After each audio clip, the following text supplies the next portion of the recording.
Welcome to r/ProRevenge. This is a story of someone getting back at someone with ProRevenge after being wrong. Today's first story is, You break me, I systematically destroy your entire life. I apologize up front for the rather lengthy post, but it's all true and was my greatest revenge.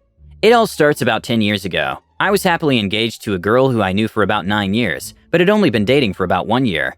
Let's call her Nancy McEffing Seabag. All was good. She had her dream engagement ring. We had a nice house together. Both had steady jobs, and the wedding plans were coming along nicely. About 2 months prior to the wedding, we found out we were going to have a baby. Such happiness had never been felt before. Wedding plans continued, and the big day was only 28 days away.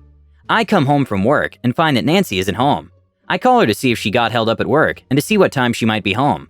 But Nancy wasn't at work. She was at her grandmother's house in another state.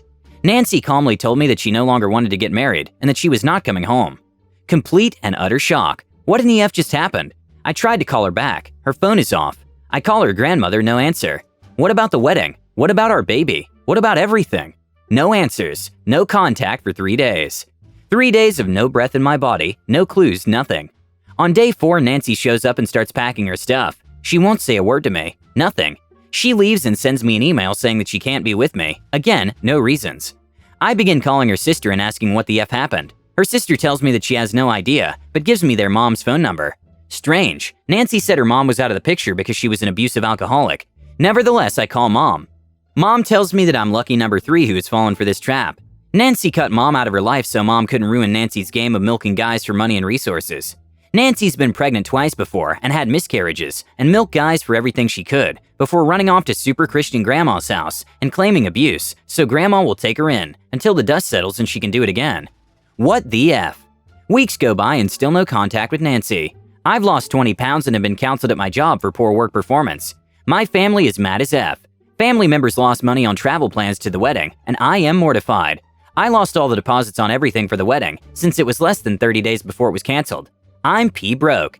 I check our joint bank account, negative $2,000. F. Guess I won't be paying the mortgage. I start to get my SH together and my sadness turns to rage. I had so much anger inside of me I actually had to scale it back a bit or I might have gone to prison. A month and a half after the split I get a text. I had a miscarriage. You stressed me out too much and my daughter is dead now. Daughter? I was having a daughter? You're blaming me for this? That's it. I'm gonna kill this bee. No wait, breathe, get your SH together. Take this bee apart at the seams. A few days of Xanax and whiskey get me over the hump of sadness again. Back to rage. Let's do this. Most of Nancy's SH was still at my house, which I have to walk away from because I can afford it. I start to pack it all up, and in order to get rid of it somehow, but I stumble upon a few things. Her resume and her checkbook to her personal bank account. I read her resume. It's all BS like everything else. I hop on the computer, create a new Yahoo email address, and send a long letter to her corporate office, telling them line by line how it's all lies. Feels good. Operation Checkbook. I sign her name on every check and rip them all out of the book. I drive 30 minutes to the seediest part of town and leave them on a sidewalk in front of an AM/PM. Too much good stuff. I go back home and throw out all of her SH. F it. Sue me, B. Except her laptop. I kept that SH. 2 weeks go by. Nancy calls. I don't answer. Voicemail says she got laid off due to cutbacks. I know that's not true. F yeah. 2 more weeks go by and letters from some district attorney's bad check restitution program begin to trickle in the mail. F yeah. Oh, and the registration for renewal for her car. Shred all that SH. Oh, while I'm at it, I might as well put a change of address in for her at the post office. Where to? The temporary shelter for the homeless sounds good. I hear through a mutual friend that since Nancy is out of work now, she's staying with friends and supported financially by super Christian grandma. F that. I hop on her laptop and make a new Yahoo email address that's only one number different from Nancy's real email address. I email super Christian grandma a video of Nancy finger blasting herself that I had saved. I titled the email, Hey Grandma, check out this video I took at my job. I hope I uploaded it right. F yeah.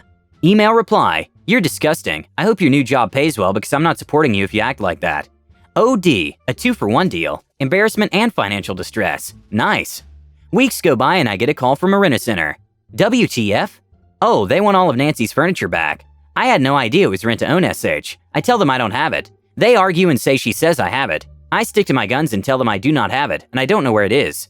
That night I burn it all in the yard. $4,200 owed. Zing. I find out that Nancy has a new job, and as I'm planning my next move, I hear great news.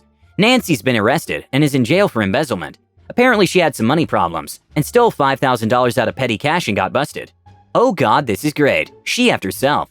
Months go by with no updates, and then I hear from a friend that she was bailed out of jail by grandma after only a few days and ended up taking a plea bargain for a felony conviction and 3 years of probation, along with restitution. Wrecked.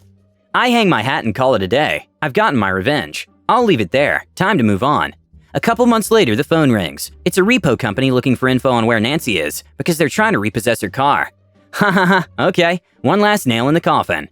I make a few calls and find the address where she's staying. I call the repo company back and give them the info. They thank me and say I'm eligible for a $100 reward if they get the car back. No thanks, this one's on me. Nancy's now a felon, jobless, and a single mom of a kid she recently had from some random guy. She lives in an apartment with her brother and his girlfriend. I'm happily married with a beautiful daughter and a great life. Yesterday I get a Facebook message from Nancy. Congrats on the marriage and daughter. I'm glad you're happy. I reply, go F yourself. She blocked me. Life is good. Sometimes taking the low road heals the soul. The second story is, the best revenge is doing well. The better than best is to rub their noses in it. About 15 years ago, I had a horrible boss. This guy was an a-hole and liked it.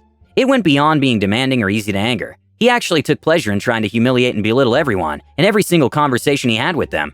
He was a director and let it go to his head. This guy would demand you do something, and when you did it, demand to know who told you to do it. And when you said it was him, he would smile and threaten your job. I avoided him as best as I could. However, at one point, a posting in another state opened up, and I wanted the job. I asked for and was given said posting. I was told to be in that state in 2 weeks. I broke the lease on my apartment and paid the difference. My wife quit her job. We went out there on our own dime and found a place to live. 2 days before we were set to move, I get the call. It's the a-hole boss. Don't bother going out there. I've decided to eliminate the posting. I was livid. My life was totally interrupted, and when I complained, I was told I had an attitude problem. I stewed for a few days, but then found a position at another company in the state I wanted to be in, and moved out there anyway. I came to find out that eventually, this a-hole director took another job at the competition. All went well for a while, but then he got greedy and began negotiations with yet another company, using his corporate email address. Like an effing idiot. They obviously found out and fired his A. But the icing on the cake was that the other company he was talking with never gave him the job after all. So there he was, jobless. This was pleasure enough for me. Total schadenfreude. Through a friend who knows the a-hole, I found out that he never seemed to get a job after that. 6 months went by, then 12, then 18, then 2 years, then 4 years. He got poorer and poorer. His hot wife left him and took his children with her. He was sleeping in an empty house, which was eventually foreclosed, and he got kicked out of it. At this point, things get fuzzy, because even my friend didn't know where he was. He may have been in the street. He may have moved in with his aging mother. Meanwhile, my own career had been on an upward arc, and I was climbing higher up that corporate ladder. It wasn't long before his resume ended up on my desk. It's a small industry. Normally, I would have tossed out his application, because everyone and their mother in this biz knew he was caught courting the competition on the company dime. His reputation as a total A was well known, and the job he applied for was low level.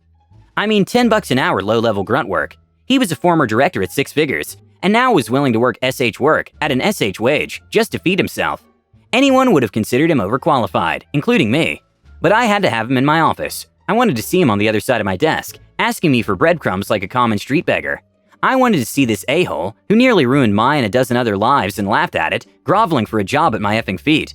So of course I scheduled an interview. I was going to waste his time like he wasted mine. It was one of the most pleasurable experiences I've ever had. He pretended not to recognize me, but I could see that he did. He had gotten skinnier and reeked of desperation. He had no idea that I knew the whole story, so he lied to me about the whole reason he was out of work. When I told him exactly why, he looked defeated. I told him I had no place for a liar, let alone an a-hole. When he tried to shake my hand at the end of the interview, I refused and asked him to leave. There's an old saying, you see the same people on the way down as on the way up. The last story is, immigration lady wanted to swindle my boyfriend for a couple of bucks, ended up losing her job. On 2013, my boyfriend moved to PH in order to study nursing. He ended up going to the university in my province. We met, became friends, and started dating. By 2015, I was a recent graduate, but he failed one course, which prompted him to move back to the US. It was heartbreaking, but we knew it was for the best. His mom had booked a ticket for him 3 months prior his birthday for a cheaper flight. The day rolled in, and I told him to contact me if he gets into any sort of trouble. We said our goodbyes and kissed one last time, because we wouldn't be able to see each other in person for a really long time. 2 hours have passed and I see his text, saying that he was in a pickle. I called him and asked what's wrong. He explained to me that lady in immigration, whom we shall refer to as L2, wouldn't give him back his papers because he overstayed. I asked if she took all of his documents, and he responded that she did, his passport, his school documents, etc. I told him to explain he has dual citizenship, so she can't say he overstayed in the country. L2 said he doesn't know any better. I asked him what she wanted, and my blood boiled when I heard She wants me to pay a fee of 5,000 PHP, which was around $100 that time, if I wanted my papers back, but I won't be able to leave the country. L2 wanted to swindle my boyfriend. This was very common. I hope it doesn't happen anymore, but I don't know. And my boyfriend had to be the poor victim in her scheme. I was stressed out because his flight was in 3 hours, and she was making things extremely difficult. One fun fact about my boyfriend is that his dad used to work for that airport. He worked there for a long time, and is really good friends with the staff. They were also my boyfriend's godparents in his baptism. I called his mom, who I had met months after we started dating. I love his mom to bits. She's cool, and told her on what happened. Of course, she was as livid as I was, and told her husband about their son's predicament. His dad called one of the aforementioned buddies and requested on assisting my boyfriend. While this transpired, L2 was still trying to persuade my boyfriend to pay the fine, rather than facing jail time. Boyfriend already knew about our plans on helping him, so he refused and said he's fine. A few minutes later, the head of the immigration office came out and instructed her to bring boyfriend to their office. She was surprised and complied. Boyfriend, I swear he's a lost pup, sat on one of their seats and just read stuff on his phone. L2 looked smug, probably thinking boyfriend was some sort of criminal. She probably won the jackpot or something. Suddenly, the door opened, and a stream of managers, supervisors, or the head of different departments in the airport entered the room and greeted boyfriend warmly, remarked on how grown up he was, and asked if he remembers them, etc. The head honcho of immigration, aka L2's boss, entered the room and told a story on how he would babysit boyfriend when he was a little boy. At this point, you can imagine L2 freaking the heck out. Boyfriend missed his original flight, but he was able to take back his papers and documents and go back to California because his mom booked a later flight on the same day but pricey. A week passed and his dad told me that L2 was fired immediately for extortion. L2 is no longer viable to apply for any government jobs. Thanks for subscribing and likes. Have a good day.